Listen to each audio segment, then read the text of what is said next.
monde, bienvenue à tous et à toutes. Welcome everybody for this public consultation. Ça c'est pour une autre citation pour l'église Trinity. Ce soir, on va faire une consultation publique. We're doing a public consultation this evening. On va faire ça pour sauver un peu de temps en français, mais pour ceux qui veulent avoir plus d'informations en anglais, s'il vous plaît, n'êtes pas gênés de poser des questions. So we're going to do it in French to save time for everybody, but anybody who has any problem understanding or wants it being done in English, I suggest no that problem. you reverse the procedure since most of the people here are actually Anglophone. I agree. If that's legal, To save no time. problem.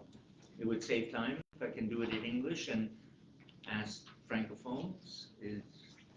So I will just consult if that's allowed or not. That's my only.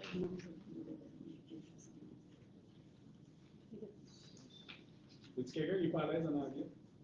No problem. Understand what you said? No problem. No Yeah. problem. No problem to have Go it ahead, in go ahead. English. Okay. And if, comme je dis, si les francophones veulent avoir une traduction, je suis ouvert simplement de traduire. Merci.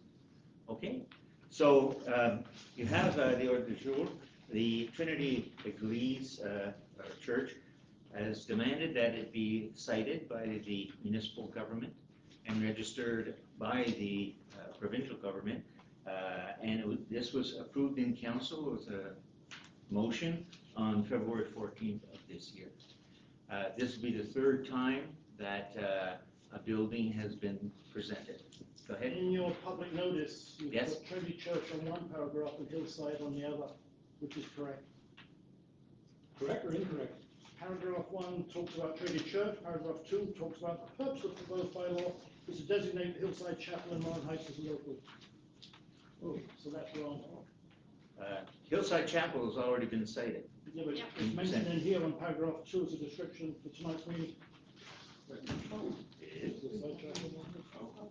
The purpose of the proposed bylaw is to designate the Hillside Chapel. Is that tonight's meeting? That will be correct. Okay. Yeah. Is Is tonight's that- meeting that being would- minuted? Hillside Chapel was cited on December 4th. I know, I was Yeah, just wondering okay. why it was. Is tonight's meeting being minuted? Yes. Yes. I'd just like to present the members of the Local Heritage Committee, which was formed in October 2022. Our president is Madame Michelle Prévost, who's with the Historical Association. Myself, James Jackson, I'm also with the Historical Association. We have also Christiane Lefebvre, who's already mounted this dossier. She's presented it and done the historical research and has been invaluable in researching this. Don Stewart's a consultant, also a member of the Historical Association. And we have Monique Laforêt, who's with us, also with a legal background in research. And of course, our secretary is Karine Bergeron. And we also have a counselor on board, which is Mr. Peter McLaren, who's here tonight. So that's our group, and we're mandated by the council to oversee any recommendations that come to cite any buildings, landscape, or rivers within the municipality.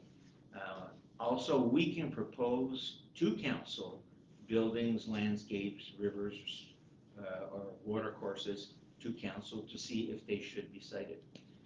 If we approve this in a public consultation, it will then be referred to the council, and from there, they will ask the provincial government to cite it, which will be registered by the provincial government, but only recognized by the municipality. It's not recognized by the province. It's a very interesting nuance that Christiane made very clear to us. It's not provincial recognition, it's the province recognizing a municipality that they are responsible or they have the right to recognize what they consider heritage sites. So that briefly tells you our mission is what our mission is and who we are. And we are like a CCU or CCU that makes recommendations to council, but council has the final say. So tonight, we're looking at Trinity Church, which is one of the oldest buildings in Morin-Heights, which is on Main Street. And this opened, and it's a very interesting story behind it. And Christiane has done a tremendous amount of research, and Michelle as well, of course. They work hand in hand. And the rest of us go in, and of course Mike Todd has been invaluable, and Don Stewart and Peter McLaren in bringing this dossier forward in great detail. The Anglican Church goes back quite some time. It goes back to 1800s, 1860. Mr. William Watchorn was one of the first settlers, and he donated a parcel of land. And in 1861, Reverend Ray delivered the first sermon in the building, and the church was consecrated and the cemetery by Montreal's Bishop, Mr. Bond, which took place in 1889 at the same time as the consecration of the bell. So you can see that there's a long, long history that goes back for this church, which is located on Main Street, and is one of the community buildings that has seen many, many events take place, and has been a core part of this town for many, many years. It has been modified many times. It started out as a square log building, but it has seen expansion in the 1920s, and it did have siding put on. Lately, the most recent renovation was in 2019, when the exterior siding was changed from aluminum to clapboard siding. And there are pictures in the dossier that show it when it was stripped of the original building. The cemetery around the church is also part of the citation, and it was extended in 1923 and again in 1967. It was the municipality's only burial ground until the opening of the Hillside Cemetery in 1957. It is one of the oldest surviving buildings in the village core, and it has borne witness to the social economic development of the first settlers from England, and is a very key part of the municipality's history.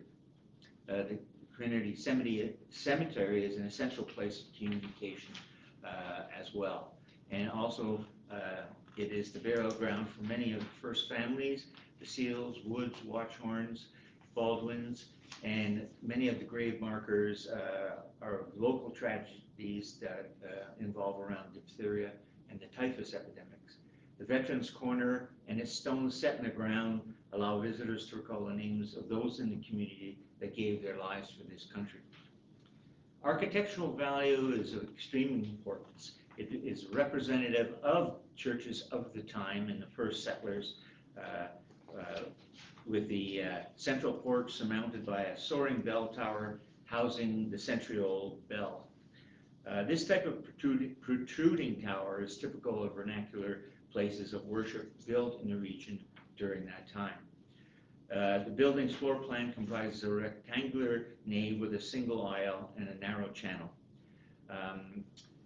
Very interesting, in the main floor, it is illuminated by some magnificent stained glass windows by master stained glass artist Mr. C.W. Kelsey, and the side windows, 3 of which were stained glass by another master glass worker, Guido Nisheri, who also has stained glass windows in the United Church in a similar period, and that building was cited last year as well by the municipality.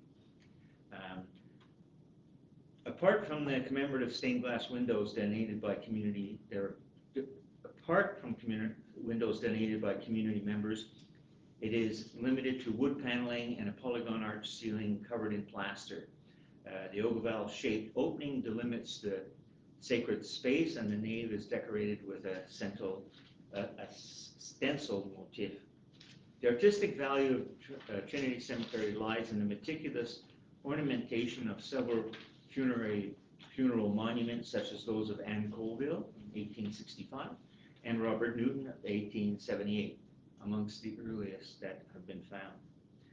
The landscape is also of particular importance. It is a gently sloping landscape toward Main Street, and it is located between two other cited buildings, the United Church, which is also on Main Street, as well as the Hillside Chapel. These three still active places of worship also bear witness to the area's historically multi-faith character. Trinity Anglican Church is thus a tangible witness to the history of Morin-Heights, and it is cited as a reference in literature on the municipality's history of Morin-Heights, and is cited as a reference in literature on the municipality's heritage and tourist sites. Also, there's a tremendous community value that goes with this. It has been the site of many celebrations, including those of Quebec and Canada Day celebration, breakfasts at the village school, songs and lectures, as well as concerts of superfolk, as well as the Sunday school breakfast program, which is also something very important to this town. All these efforts are invested to bear fruit and make Trinity Anglican Church a shining project in the municipality. Of course, the cemetery is an important place of remembrance for families whose members are buried there. The Veterans Corner and nearby Hillside Cemetery cenotaph are not only places of gathering for local residents. Every year, the Morin-Heights Legion organizes ceremonies to commemorate Remembrance Day. The characteristic features include the church and cemetery, location in the village heart, the rural character of the exterior landscaping on a gentle sloping site, the volume of the main body of the church characterized by a rectangular nave with a single aisle and a narrower choir ending in a flat chevet. The different roof heights make it possible to identify the original building, the central porch topped by a spire and its century-old bell, the shape and detail of the Ovalville arched side openings, and all the stained glass windows donated by community members in commemorative plaques, as well as those master craftsmen. The wood paneling, the polygon arched ceiling, and the stenciled oval opening between the sacred space and the nave. The cemetery's field stone entrance gate, commemorative plaque, and low stone walls. Funeral steels, some of which are embedded in the ground, are also of major significance. Those are some of the highlights that we feel are worthy of citation as a historical landmark in this town. And if there's any questions or comments that you would like to make for this, because we are going to take on any recommendations or comments and pass those on to council. So I leave the floor open if you have any questions or concerns. Mike? On the actual bylaw itself, about halfway down it says, whereas a special notice has been sent to the owners of the heritage removable, which is subject to the present citation. By the way, tonight's the first time I've seen the bylaw. We were sent a French copy, thank you. I've got some concerns about this special notice, which is that part of the, I've got two documents. Is a special notice a legal document? Because it has some scary stuff in it, which the other document doesn't. So the special notice, what is the status legally of that? What's the special? Normally we get something in That's writing. the project bylaw, so as of now, it's still a project, so we can have it modified before council agrees to it, adopts it. You mean the bylaw, or you mean the special notice? There's no copy of the special notice here, but you sent us a special notice in English. I had some questions. Special notice only goes to the owner. Okay, that's us. Yeah. So can I question it? Sure. Okay. On the special notice, item number 3, no person who alters, restores, repairs, or modifies anywhere cited heritage building, blah, blah, blah, blah, blah. Where does maintenance end and repairs and restores come in? Who defines that? If we cut the grass, will we be cited for it? I mean, it's broad. No person alters, restores, repairs, or modifies. Where's the limit to that? That's good. I think it's the same notice that was sent to the other two churches, and nobody ever raised that question. Maybe But they didn't read it. I think it's any modification that changes the nature of the building. I think that should be. But should that be in? What I'm asking is, when you send us a legal document, it's now a legal document. Yeah. So could what you just mentioned be added to that? Repair is pretty open-ended. Yeah, if the roof starts to leak, you have to wait for the town planning committee to meet before No, you I say think yes. it's more, we it's repair more of it. a question if you want to change a metal roof or shingles. You know, it's. Maybe I should have started by saying, I love the project, I come from the UK, I love listed buildings, the people we work with on the committee were fantastic, I 100% support it.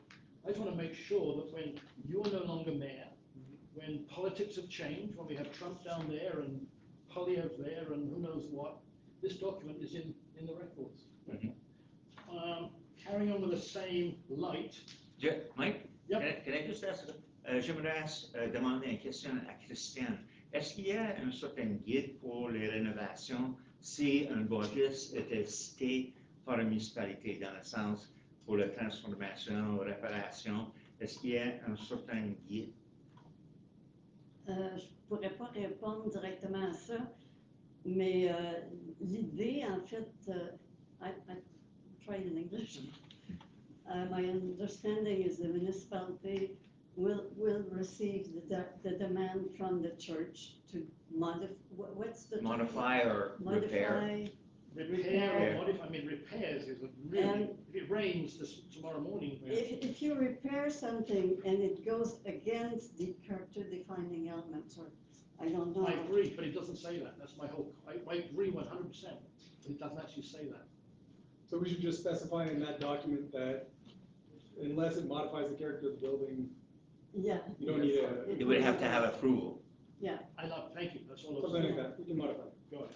Peter? The idea of Oh, the sorry. character defining elements, or I don't know, you say it in Yeah, English, yeah. character feature, you have to respect those things. If it's not Love mentioned it. specifically, like I would say the material of the roof is not specified in the character feature, you can put any kind of roof. So the description that I heard, Unless it will modify or alter the character, the heritage value of the building. so So the that's, characteristics that I heard read that selected the building as having historic value, those would be the characteristics that would be protected. yeah. I'll go print the documents and I'll give you, and I'll give everybody a copy of what James read. And the character defining elements are specified there. Specified there. Can I continue? Or, sorry, Is Peter. it, Yeah, is sure. it clear, is it? That was my first question. long We'll as let it's Mike go clarified, on, yeah. Peter, It's very before you. clear. Okay, go ahead, Mike. On page 4 of the special notice, there are 3 paragraphs that worry me the same area, they're very broad. After taking advice of the local heritage council, the municipality may acquire by agreement or by expropriation any property, real right that is necessary to isolate, clear, remediate, or otherwise develop a heritage immovable or immovable located in a heritage site that it has designated. So expropriation pops up without a real definition where it goes. And I then go to the next 2 points, which really get more scary. And it's may similarly acquire by agreement or by expropriation a classified or designated heritage immovable situated within its boundaries or an immovable situated within a designated heritage site. No reasons why, it's again very broad. The next one's really scary. The municipality may, after taking the advice of the local heritage council, transfer, sell, or lease such project or rights without any authorization being required. So in theory, in 2025, when my friend Mr. Trump is down the road, and when Mr. Polyev's in Ottawa, and when the PQ are in Quebec, and the council here has become very right-wing, Don could stand up and say, we want a new historical building. Council can come along and people can say, we're fed up, you guys just spent money on that new piece of property, cut your budget for a new thing, why don't we just expropriate Trinity Church and turn it into a museum? That's a horrible scenario, but in theory, it's wide open in the way it's written in this special notice. Can it be clarified based on, I mean, these are 3 it gives you carte blanche that the council can come along at any time it wants and just say, we're going to give it to the Historical Society, bye-bye, mosque, temple, church. It's very broad, scary broad. I see you raising your eyebrows too. No, it's, I'm surprised that it's written that way, but, you know, it says that, but there's nothing stopping council from expropriating any property in this zone. Well, there are laws regarding expropriation where you have to prove why what.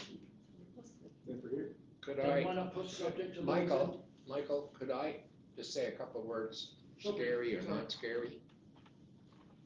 When this all started, which was what, Don, James, like 2023, 2 years, yeah, a couple of years ago. October 2023.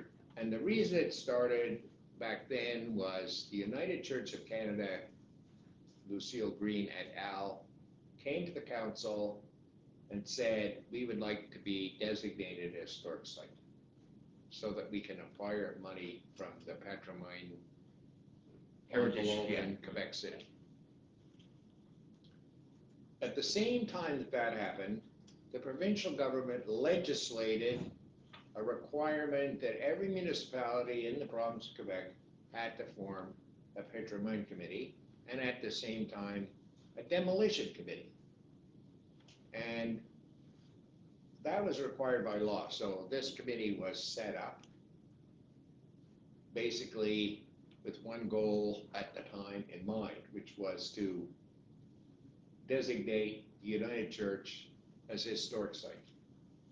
In the meantime, several of our members that are sitting here today, Christian Lefebvre, to name one, and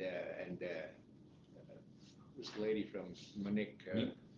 Well, Michelle Prévost. Michelle.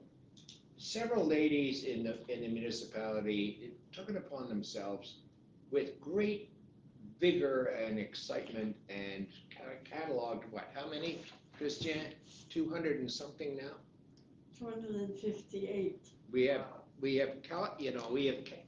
they, not we, they have done that out of basically a sense of community. So what we have now is the little church, the standard church, and Hillside. And Hillside and the United Church, who are the two buildings, and this is the third. But we don't have, because we haven't had time to even begin to think about it, well, we don't think about it, we haven't had any time to actually act on it, which is to develop some kind of a bylaw that makes sense, okay? So what I'd like you to think about is, the municipality, you're right, all these scenarios can happen. Hitler can get back in power too. All kinds of things can happen. But the municipality is not, that's not going to happen in the near future. Between now and the next election, 2025, I am hoping we will have put together, with consultation from the community, some kind of a bylaw which will reflect how the municipality feels and how the people who live in this community feel, not just the council, about patrimoine and history.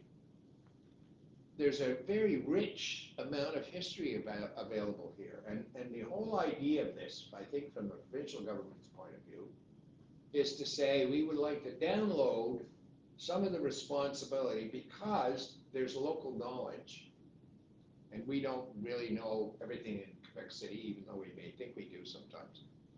And I've asked municipalities to be more aware of what that we have in our communities as resources, especially in the terms of historic sites and patrimoine. So yeah, there's some stuff that says we can do this. As the mayor has already said, as Tim said, several years ago, the government gave us permission to request, to take for ourselves the right to first refusal, which is how come we now have the Castel Marie. Okay. We weren't planning to. I just want to finish up, just to assuage your worries about whatever is written down now. We are, and I know, maybe it sounds silly, but we're working on it. It's going to be done, and when it gets done, it'll be, you'll definitely have input into this. And at this point, your suggestions we'll take, we'll put it into the preamble or whatever, and it'll evolve. But I don't want you to worry. I think it's like very important that we we think about not the niceties and the little dots and T's and whatnot on this thing, because it's too big and it's too new to do that.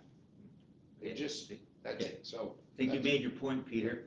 I think just to quickly summarize, Mike, the whole objective here too is this undertaking of doing historical research on buildings was to bring it to, especially to urban planning, the importance of these buildings and the historical background. It doesn't mean to lock them tight, but to ring a bell that pay attention to this. Now, your points are extremely well taken, and they are going to be noted for sure.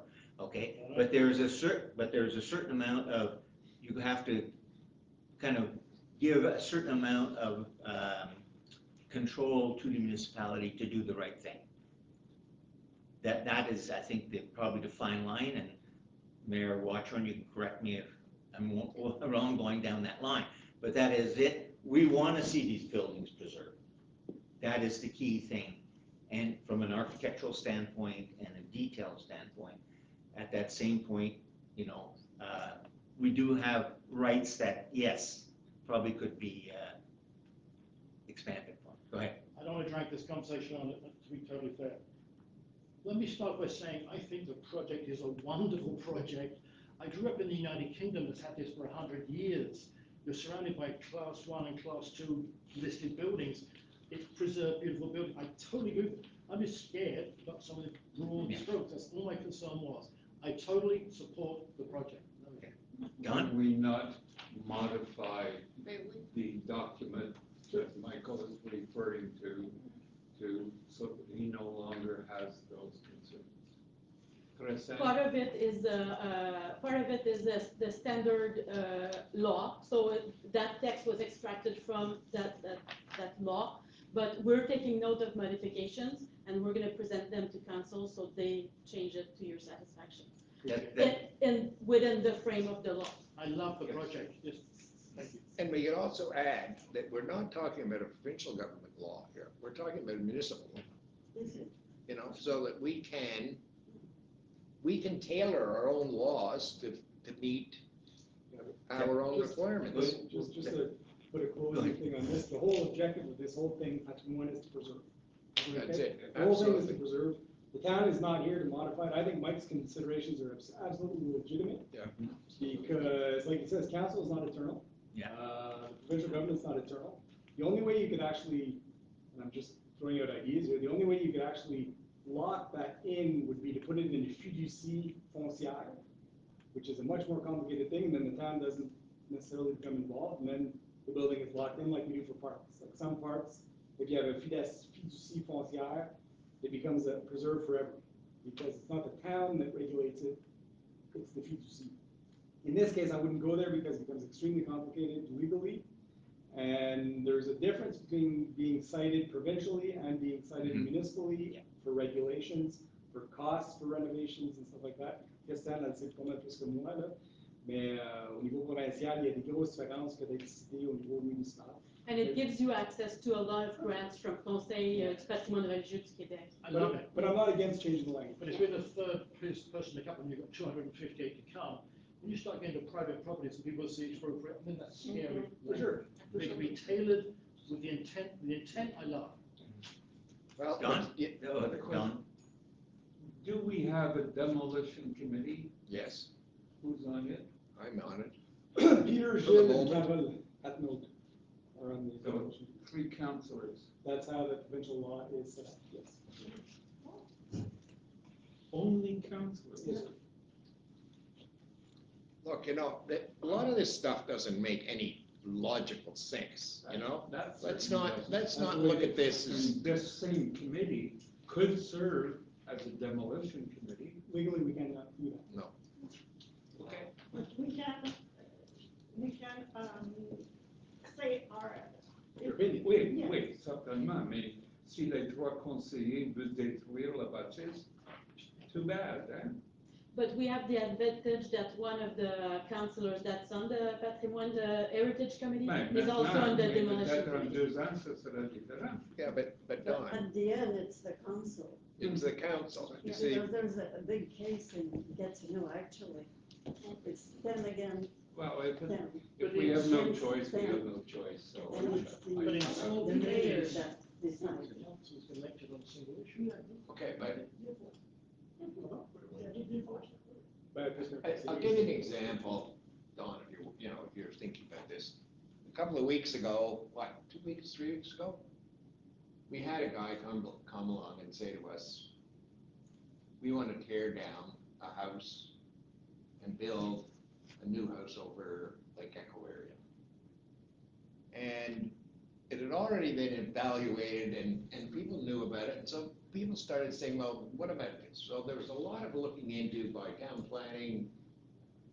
Demolition committee had to meet because it was the kind of thing that could be considered a heritage building and blah, blah, blah. So we met, we delayed. The fellow came that owned the building and gave us a pretty good presentation, I thought. But we went back and looked. When we found out exactly what was going on, and town planning had had a look at zoning and all that stuff, he got his permit to demolish. There's another place on the corner of Belle-Île Road and Rue de Village that a chap bought, I think, one of the Thibodeau, or who was there, who lived there? Normandin, Guy Normandin lived there. And at some point in the past, an addition of a garage was added to this place. You know the place I'm talking about? I know the story. Well, he wanted to tear it down and put up something. The demolition committee and the patrimoine committee and the town planning committee all worked with this guy. And the result of that was he got his architects back and he redid the thing so it fits, because he fit. Like he felt the same way as we did. We had it was quite an amazing meeting that we had together that day. So right now, we don't have any rules that say, there are rules. I'd just like to can I bring a precision here? This church was built before 1940, right? yeah, 1861.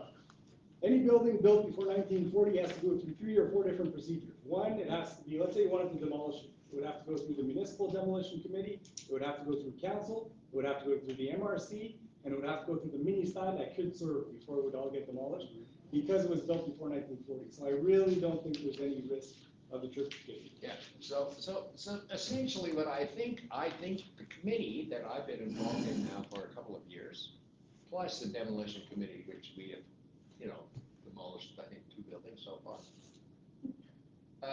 plus the patrimoine and the heritage committee. There's been a tremendous amount of work to collect the collective knowledge that resides in this community and protect it. We're not going to blow up things. Donald Trump may get elected. Pierre Poilievre may, and even if he does, God save us. But there's too many things that would get in the way of doing any damage. And scary, it can be scary, but We understand the David? concerns, we'll check the language. yeah, well, definitely, you can absolutely guarantee between now and November the 25th, 2025, when the council's about to be, replaced, we'll have something that you guys will be happy with, and you will be consulted. And but in the meantime, you have to trust us a bit, because what we're trying to do is figure out how this is all gonna work. Okay, Peter? We don't have any idea about that at this point. Mr. President, take control of the meeting. Yeah, get hold of this. So, just to sum up, the whole idea, Shut that the down. tremendous amount of research that has been done on the buildings, 200+ buildings, including these special buildings, was to bring the knowledge up so that whether it be town planning, whether it's the urban committee, can have the knowledge before making that decision and bring it to council whether it's on Belil or Log Village or whatever, are you aware of this before you make your final decision? Okay, there are regulations and laws that have to be respected, but at least be aware of the historical background. I think that's what this Heritage Committee is trying to do, is provide information so that proper decisions can be made. Your concerns are absolutely noted, Mike, and it will be up to council as a public consultation. Tonight, we are here to take all these comments in, register them, and pass them on to council, because the final word rests with them. Appreciate it. Okay? Any other comments, questions? If not, I would thank you all. Do we need to have a resolution by our committee? No, I don't think so, eh? Just, we state that we're just gonna start- present we are going to present the our, citation. our recommendation to council to preserve this building and to cite it. Thank you for your time. Merci beaucoup pour votre temps The document that was mistaken. et vos commentaires.